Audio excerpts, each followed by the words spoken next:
নমস্কাৰ, জয় হিন্দ। অন্য এটা ভিডিঅ'লৈকে আপোনালোকক স্বাগতম জনাইছোঁ। বহুত ইউটিউবত তেনেকৈ ভিডিঅ' দেখাই আছে যে ফৰেষ্ট গাৰ্ড ইমান 2025 ইমান ভেকেঞ্চি এৰিব বা এনেকুৱা ধৰণৰ ফৰেষ্ট গাৰ্ড ওলাব বা আসাম পুলিচৰ ABUBR নতুন পোষ্ট আহিব।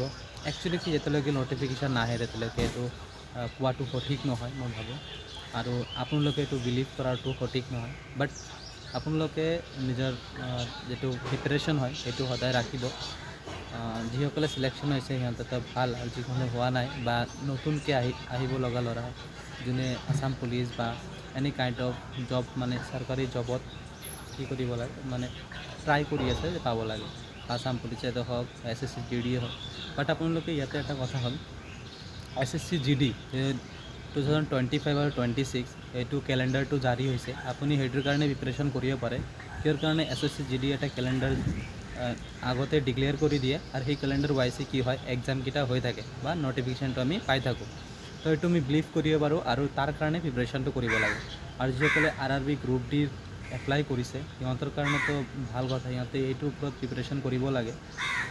যিহেতু এনে ফেক ক'ব নোৱাৰি বা মানুহে কিমান প্ৰিডিকশ্যন কৰি আছে যে আহিব বা এনেকুৱা ধৰণৰ অহাৰ কথা আছে, সেইটো নহয়। একচুৱেলি আপুনি যিটো চাই আছে সেইটোৰ ওপৰত বিলিভ কৰিব লাগে।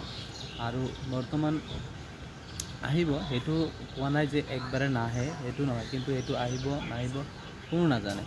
যোনে ভিডিঅ' বনাই আছে সিও নাজানে, আনকি সেইটো ডিপাৰ্টমেণ্টেও নাজানে যে আহিব কি নাই। এনেকুৱা নহয়, ভেকেঞ্চি আছে সিহঁতে দিব, এপ্ৰুভেল পোৱাৰ চেংচন হোৱাৰ পিছতহে আপোনালোকৰ নটিফিকেশ্যন এটা ওলাব, তেতিয়াহে। তো বহুত ধৰণৰ প্ৰচেছ আছে, এনেকুৱা নহয় কৈ দিল আৰু হৈ যাব।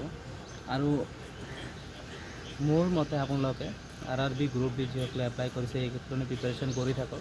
তাতেও ফিজিকেল আছে, তাতেও ৰানিং আছে, তাতেও আপোনাৰ ফিজিকেলৰ যিটো ৱেইট লৈ কিনে দৌৰি আছে, ৰানিং কৰিব লাগে বা কমপ্লিট কৰিব, তাতে ফিজিকেল আছে। আৰু তাতে আপোনাৰ এডুকেশ্যন মানে তাতেও আপোনাৰ CBT টেষ্ট হয়।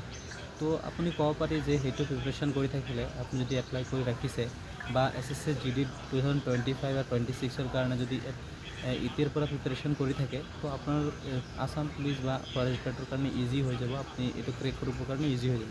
তেতিয়া খালি সেইটো লাইনত অলপ য'ত লং জাম্পটো লাগে তাতে অলপ প্ৰেক্টিচ কৰিব লাগিব। বাকী আপোনাৰ ৰানিংটো থাকিবই, ৰানিংটো এতিয়াৰ পৰা আপুনি প্ৰেক্টিচ কৰিব লাগিব, আৰু পঢ়া বাৰীটো আপোনাৰ লাগিব, CBT টেষ্ট কৰিব। তো মোৰ মতে আপুনি SSCৰ কেলেণ্ডাৰটো চাই কিনে আপুনি তাতে সেইটোৰ কাৰণে প্ৰিপাৰেশ্যন কৰক, নহ'লে RRB গ্ৰুপ ডিৰ কাৰণে প্ৰিপাৰেশ্যন কৰক। তো এইবিলাক যিটো বস্তুটো আছে, যিটো এপ্লাই কৰিছে বা যিটো আহিব তাৰ নটিফিকেশ্যনটো জাৰি হৈছে বা তাৰ কেলেণ্ডাৰটো দিয়া হৈছে, সেইটোৰ কাৰণে প্ৰিপাৰেশ্যনটো কৰক, বেছি ভাল হ'ব। তো এইখিনি আছিল। আৰু যিবিলাকে ইউটিউবত এনেকুৱা ভিডিঅ' বনাই আছে যে ফৰেষ্ট গাৰ্ড আহিব নাহিব, সিহঁতে কি জানে নেকি যে আহিছে নাহিছে? সিহঁতে এনে এটা ভিডিঅ' বনাই আছে ভিউ পাবৰ কাৰণে, আৰু একো নহয় এইবিলাক। আপোনাৰ লগত এইটো এটা ভাল কথা, প্ৰিপাৰেশ্যন আহিব, আপুনি প্ৰিপাৰেশ্যন কৰি থাকক। কিন্তু বাট সেনেকুৱা কৰি থাকিলে আপোনাৰ কনফিউজন লাগি থাকিব। বাট আপুনি যদি যিটো এক্সামটো আছে SSC GD যিটো কেলেণ্ডাৰটো জাৰি হৈছে সেইটোক মাইণ্ডত ল'লে আপোনাৰ পজিটিভ ভাইব ওলাব, পজিটিভলি আপুনি যাব পাৰিব। বাট ফৰেষ্ট গাৰ্ড, আসাম পুলিচ এতিয়ালৈকে ওলোৱা নাই, নটিফিকেশ্যন নাই, না কেলেণ্ডাৰ আছে, সেইটো ল'লে আপুনি নিগেটিভ মাইণ্ডতে হ'ব, আহিব না নাই এনেকুৱা লাগিব। বাট আপুনি কেলেণ্ডাৰটো চাইছে SSC GD আহিবই, এইটো 100% আহিব। আৰু তাৰপিছত RRB গ্ৰুপ ডি এপ্লাই গৈছে, এইটোৰ এক্সামটো হ'বই, ঠিক আছে। তো সেইধৰণে সেইবিলাক যিটো আছে দেখা পাই আছে সেইটোৰ ওপৰত লৈ কিনে আপুনি প্ৰিপাৰেশ্যনটো কৰি থাকক। আপুনি পজিটিভলি প্ৰিপাৰেশ্যনটো হ'ব আৰু ভাল হ'ব। তো আজিলৈকে এইখিনিয়ে আছিল।